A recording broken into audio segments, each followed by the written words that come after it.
Bom dia, graça e paz, bem-vindo mais uma vez à nossa devocional semanal e hoje quero compartilhar com você a continuação da reflexão sobre o livro de João e hoje é o capítulo 13. O capítulo 13 do Evangelho de João é um dos mais significativos e emocionantes relatos da vida de Jesus, marcando o início dos eventos que levam à sua crucificação. Este capítulo destaca 3 temas principais: a humildade expressa no ato de lavar os pés dos discípulos, a traição de Judas e o novo mandamento do amor. O primeiro ato é o ato de lavar os pés. Humildade e serviço, João capítulo 13, do versículo 1 ao versículo 17.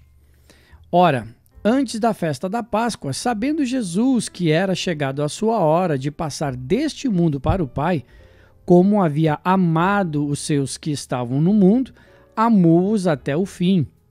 E durante a ceia, tendo já o diabo posto no coração de Judas Iscariotes, filho de Simão, que o traísse, Jesus, sabendo que o Pai lhe entregara todas as coisas nas mãos, e que viera de Deus e voltava para Deus, levantou-se da ceia, tirou as suas vestes e, tomando uma toalha, cingiu-se.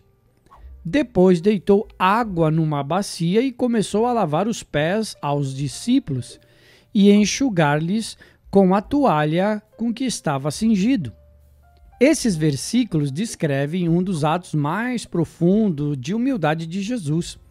Apesar de saber que toda a autoridade lhe havia sido dada pelo Pai e que o seu tempo na terra estava se esgotando, Jesus escolheu servir seus discípulos de uma forma surpreendente, lavando os pés deles. No contexto cultural da época, lavar os pés era uma tarefa reservada para os servos mais humildes. Ao realizar esse ato, Jesus demonstra que o verdadeiro poder e liderança estão no serviço aos outros e não na posição ou na autoridade. Dos versículos 6 a 11, Pedro, surpreendido com o ato de Jesus, inicialmente recusa que Jesus lave seus pés. Mas Jesus o corrige dizendo que se Pedro não permitir, ele não terá parte com ele. Essa interação revela a importância simbólica do ato. O lavar dos pés representa a necessidade de purificação e de aceitação do serviço de Jesus para ter comunhão com ele. Dos versículos 12 ao 17, após lavar os pés dos discípulos, Jesus explica que eles devem seguir seu exemplo. Se ele, o Mestre e Senhor, lavou os pés deles, eles também devem lavar os pés uns dos outros. Jesus estabelece um princípio fundamental: o maior deve ser o servo de todos. A bênção vem não apenas em saber essas coisas, mas em praticá-las. O segundo ato é a traição de Judas, o ministério do mal. Isso está registrado em João capítulo 13, do versículo 18 ao 30. Nos versículos 18 e 20 diz: Jesus, consciente da sua iminente traição, menciona que a traição foi prevista nas Escrituras. Aquele que come do meu pão levantou contra mim o seu calcanhar. No entanto, Jesus continua a demonstrar amor até mesmo a Judas, dando-lhe a chance de reconsiderar sua decisão. Nos versículos 21 ao 26, Jesus anuncia abertamente que um dos seus discípulos o trairá, causando grande perplexidade entre eles. Quando João, o discípulo amado, pergunta quem é o traidor, Jesus indica que é aquele a quem ele dera o pedaço de pão molhado. Em um gesto simbólico de amizade, Jesus dá o pão a Judas, que logo sai para consumar sua traição. Dos versículos 27 ao versículo 30, após receber o pão, Satanás entra em Judas e Jesus lhe diz: "O que fazes, faze-o depressa."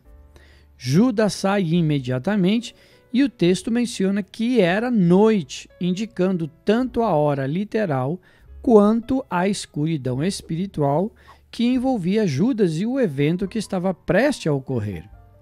A traição de Judas destaca a realidade do mal e da escuridão que pode existir, mesmo em proximidade com a luz. O terceiro ato é importante, o novo mandamento: amar como Jesus amou. João capítulo 13, versículo 31 ao 38. Após a saída de Judas, Jesus fala sobre sua glorificação e a glorificação do Pai. Ele sabe que sua morte está próxima, mas vê isso como um caminho para a glorificação, onde o amor sacrificial será plenamente revelado. Jesus anuncia que estará com seus discípulos apenas por um tempo. Nos versículos 34 e 35, Jesus dá um novo mandamento aos seus discípulos: que vos ameis uns aos outros, assim como eu vos amei, que também vos ameis uns aos outros. Nisto conhecerão todos que sois meus discípulos, se tiverdes amor uns aos outros.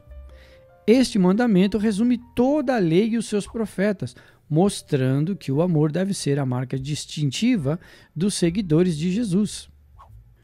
Esse amor não é um sentimento superficial, mas um compromisso profundo de agir em benefício do outro, assim como Jesus fez. Versículo 36 ao 38. Pedro, ainda sem entender plenamente o que está para acontecer, promete seguir Jesus até a morte. Jesus, porém, prediz que Pedro negará 3 vezes antes que o galo cante, lembrando-nos da fragilidade humana e da necessidade constante da graça e misericórdia. Chegamos à conclusão geral do João, capítulo 13, que nos leva ao coração do Evangelho de Jesus Cristo: humildade, serviço e amor sacrificial. Jesus, ao lavar os pés dos discípulos, nos dá um exemplo eterno de como devemos nos relacionar com os outros, não buscando status ou posição, mas servindo com humildade. Mesmo sabendo da traição iminente, Jesus continua a mostrar amor até mesmo a Judas, demonstrando que o amor divino é incondicional e estende-se até aos que nos fazem mal.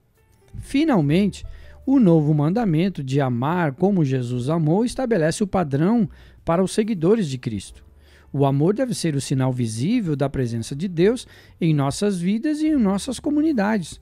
Assim, João 13 nos desafia a viver de maneira contracultural, servindo com humildade e amando sem limites, seguindo o exemplo próprio de Jesus Cristo.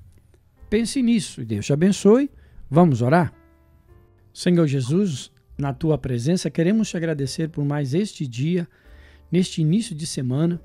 Pai maravilhoso, obrigado pela Tua palavra, que a cada dia que nós meditamos nela, ela nos orienta no caminho da verdade e a vida, através do Teu Filho Jesus Cristo, do Seu exemplo e da meditação que estamos fazendo no livro de João, especificamente neste capítulo 13, aonde vemos a humildade de Jesus, aonde vemos o ministério de Jesus, o tratar com seus discípulos, ensinar os seus discípulos a serem humildes e amar uns aos outros. Deus querido, queremos colocar a nossa vida nas Tuas mãos e declarar um dia abençoado. Aliás, o dia já está abençoado por Ti, pois se estamos vivos, se estamos respirando, é uma dádiva celestial dada por Ti. Muito obrigado por esse privilégio. Nos dá força, nos dá graça neste dia para trabalharmos e angariar o sustento da nossa casa, das nossas contas, das nossas famílias. Abençoa o desempregado, que as portas do emprego se abram. Abençoa o doente, para que ele seja curado, e nós declaramos a liberação da cura em nome de Jesus, e que ele tenha fé em Ti e acredite na Tua palavra e receba a sua bênção. Nós te agradecemos por tudo, pela Tua palavra maravilhosa, que é o manual do cristão nesta terra. Em nome do Pai, do Filho e do Espírito Santo de Deus. Amém, amém e amém. Deus te abençoe e até a nossa próxima devocional.